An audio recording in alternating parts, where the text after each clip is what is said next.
exact, parce que avec les équipes, je dis régulièrement que c'est un bonheur et un honneur qui passe l'espace de 24 heures, mais ça nous engage sur une responsabilité pour pérenniser la chose.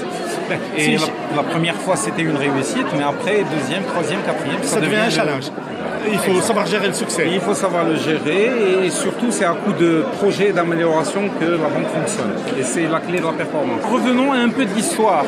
Moi, ça me chagrine à chaque fois quand il y a des événements et que on parle de ambition du secteur privé tunisien, mais de non-accompagnement bancaire. Je pense que Tijeri, c'est le cas type, et que réellement, quand le groupe marocain a cherché à aller vers l'Afrique, c'était justement pour développer l'aspect bancarisation locale, mais c'est pour développer également l'aspect synergie entre filiales et développer des échanges commerciaux entre les différents pays de présence du groupe. Donc, je me dis aujourd'hui, les uns se chagrinent de non-présence de banque, mais nous, on est là réellement. On met à profit un réseau qui existe dans 14 ou 15 pays africains, un réseau bancaire qui ne cesse de grandir. Le dernier en date, c'est la filiale égyptienne, qui a un marché de 100 millions qui s'offre, mais à condition que les gens sachent le mettre en œuvre et sachent en profiter. Nous avons accompagné carrément des investisseurs qui se sont installés dans des pays africains, dans le Cameroun, dans la Côte d'Ivoire. Donc c'est un savoir-faire, c'est surtout une connaissance terrain. Parce que le fait de profiter des filiales, et vous les voyez, elles sont nombreuses, c'est pas tout simplement la connaissance bancaire classique. Mais là, quand un client souhaite aller s'installer par exemple au Sénégal, on se renseigne auprès de la filiale sénégalaise.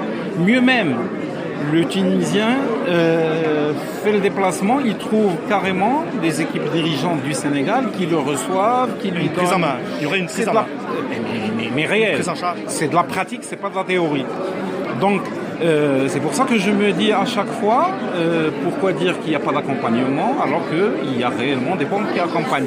Alors, Tijeri, on oublie que c'est une banque tunisienne, alors que la réalité, c'est une banque tunisienne, mais qui est filiale d'une banque marocaine, mais avec un réseau panafricain. Financer le trade, il s'avère beaucoup plus simple. Financer les investissements, alors c'est un peu plus compliqué, parce que financer l'investissement, ça suppose des sorties de devises, ça suppose peut-être le fait d'aller chercher des comptes garantis pour pouvoir sécuriser le crédit d'un autre côté, mais vous connaissez le contexte actuel, il est un peu plus compliqué. Mais disons au moins sur le trade, ce que fait Tijeri aujourd'hui, et c'est pour ça que je dis il y a pratique, il y a théorie. Aujourd'hui, nous sommes présents dans ce type d'événement parce qu'on sait que c'est une messe de business en Afrique.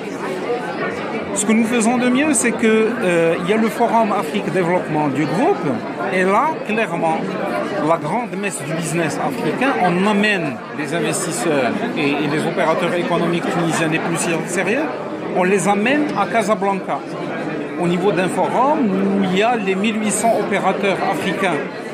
Il y a des missions d'hommes d'affaires qui se font dans différents pays d'Afrique, et là vous trouvez régulièrement que Tijeri Bank elle est présente et elle met à contribution les filiales africaines dans ce sens. Nous, dans notre politique des risques, de manière générale, on n'a aucun a priori sectoriel.